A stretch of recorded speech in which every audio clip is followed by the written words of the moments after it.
જય જગન્નાથ મિત્રો, રથયાત્રા પૂર્ણ થઈ ગઈ અને બીજા દિવસે આપણે આવી ગયા છીએ દર્શન કરવા માટે અને ખાસ જોવા માટે કે હાથી કયા જે આઉટ ઓફ કંટ્રોલ થયા હતા, શું છે એ પરિસ્થિતિ તો આપણે જોઈ જાણી, પણ એના પછીની પરિસ્થિતિ કેવી છે તો આવો ચાલીએ દર્શન કરવા જઈએ.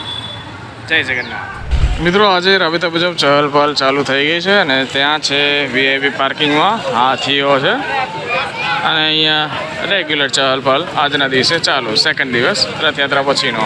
મિત્રો આજના દિવસે તમે રથના પણ દર્શન કરી શકો છો નીચે રથયાત્રા ફરીને આવેલા, અને સવારનું આ માહોલ છે રથયાત્રા પછીના દિવસનો. આજે પણ મિત્રો સવારમાં બધા ભક્તો દર્શન કરવા માટે આવી ગયા છે. ચહલ પહલ ચાલો રેગ્યુલર.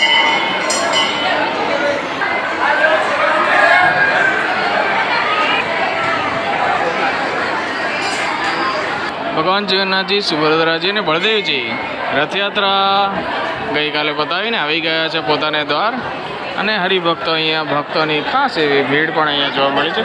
પણ આપણે શાંતિથી તમારા દર્શન થશે, તમે આજે દર્શન કરવા આવી શકો છો. તો મિત્રો ચાલો એ તમને રથના દર્શન કરાવો. અત્યારે પોતાના લાલજી પણ લોકો લઈને આવ્યા છે. ગઈકાલે તો રથને અડું થવું ખૂબ જ અઘરું પડી જતું હતું. રાતના દર્શન તમે કરી રહ્યા છે. પોતાના લાલજી પણ લઈને આવી રહ્યા છે લોકો, સુંદર મજાના લાલજી. અને આ એ રથ, તેના દર્શન કંકુ અને ચોખા એના વતી આપને દર્શન કરાવી રહ્યા છે. અને આ છે બીજો રથ બેન સુભદ્રાજીનો,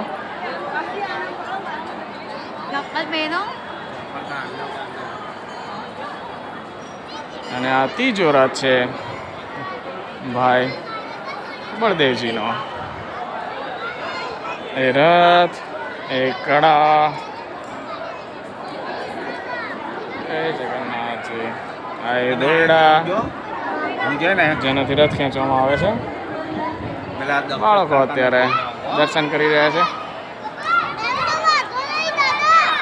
જે ભગવાન વિરાજમાન હોય છે ત્યાં અત્યારે બાળકો, બાળ સ્વરૂપ ભગવાન. હા, એ 3 રથ છે. મિત્રો મંદિરની બાજુમાં જ એ હાથી હોય છે, જ્યાં હાથીના તમે દર્શન કરી શકો છો. ગઈકાલે જે હાથી આઉટ ઓફ કંટ્રોલ થયેલા હતા એમાંના એ હાથીઓ છે. એમના માટે આ પીપળાના પાન એ લોકો ખાતા હોય, એટલે અમદાવાદની આસપાસ જે નજીકના રહેણાંકમાં પીપળા જે આવતા હોય છે ત્યાંથી લઈને આવે છે એમના ખોરાક માટે. અત્યારે આ થોડું રિસ્કી, ગઈકાલે એટલે ગાંડા થયા હતા, આઉટ ઓફ કંટ્રોલ થયા હતા હાથી, તો પણ લોકો નજીક જઈને અત્યારે દર્શન કરાવી રહ્યા છે.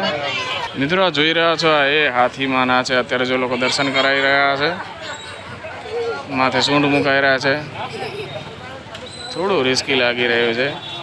ગઈકાલના એ સીન અને અત્યારે આ આશીર્વાદ લેતા. મિત્રો અત્યારે જાણવાનો પ્રયાસ કર્યો કે એ હાથીઓ ક્યાં છે.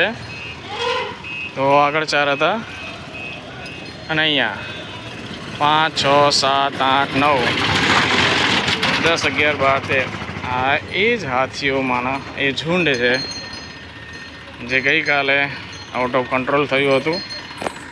એમાંનો આ એક હાથી અત્યારે ડોલી રહ્યા છે. એ હાથી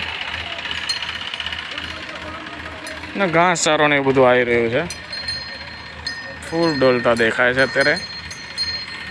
આઈ થિંક આ બધા માદા હાથી જ છે, પેલા જે હતા એમાંના માદા હાથી છે.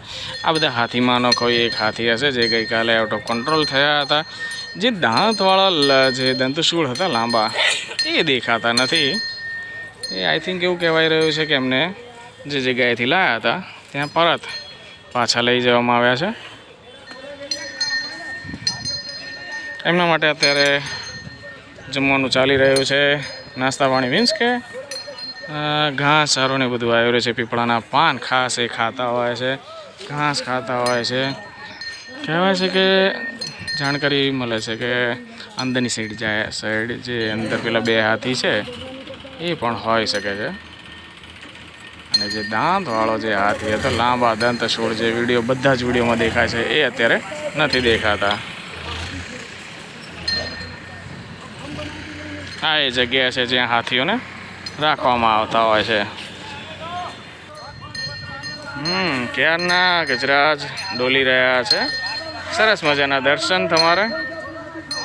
કહેવાય છે કે પેલા જે હાથી હતા 3 એમને બીજા મંદિર શિફ્ટ કરી દેવામાં આવ્યા છે, કારણ કે દંત સોળવાળા જે લાંબો દાંતવાળો જે નર હતો એ દેખાતો નથી. એના સિવાયના બધા જે માદા છે, માદા હાથી છે અહીંયા દેખાઈ રહ્યા છે. અને હા છે એ બધા ગજરાજ. નર હાથી દેખાતો નથી, એમને બીજા મંદિર શિફ્ટ કરવામાં આવ્યા છે. તો મિત્રો આ હતી એ માહિતી કે જે તમે જાણવા માગતા હોય, અંદર રસ હોય કે ઇન્ટરેસ્ટ હોય કે આખરે હાથી પછી ક્યાં ગયા, શું થયું, તો એમાંની આ વાત છે કે જે નર હાથી હતો અને એની સાથે જે હતા હાથી એમને બીજા મંદિરે શિફ્ટ કરવામાં આવ્યા છે. આઈ થિંક એ નરને જ શિફ્ટ કરવામાં આવ્યો હોઈ શકે છે, કારણ કે ઘણા બધા હાથી, માદા જે હાથી છે અહીંયા જ દેખાઈ રહ્યા છે.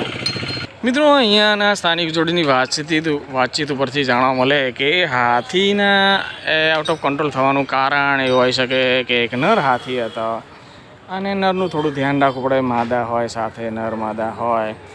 ડિસ્કવરી જોતા હોય તો થોડો અંદાજો આવે. મીન્સ કે એમને થોડો શોર શરાબા તમારે થોડું હોય, લોકો હોય, વધારે પડતી પબ્લિક હોય તો બી આઉટ ઓફ કંટ્રોલ થઈ શકે. ને છેવટો તો છે તો એનિમલ જ ને, તો એનું ધ્યાન રાખવું પડે. ગજરાજ આઉટ ઓફ કંટ્રોલ થઈ શકે ક્યારેક, ધ્યાન રાખવું જોઈએ એમનું પણ. બાકી એ ઘોંઘાટ, શોર શરાબો કોઈને ના પણ પસંદ આવે. પ્રાણી તો આખરે પ્રાણી કહેવાય. જય ગજરાજ, જય જગન્નાથ.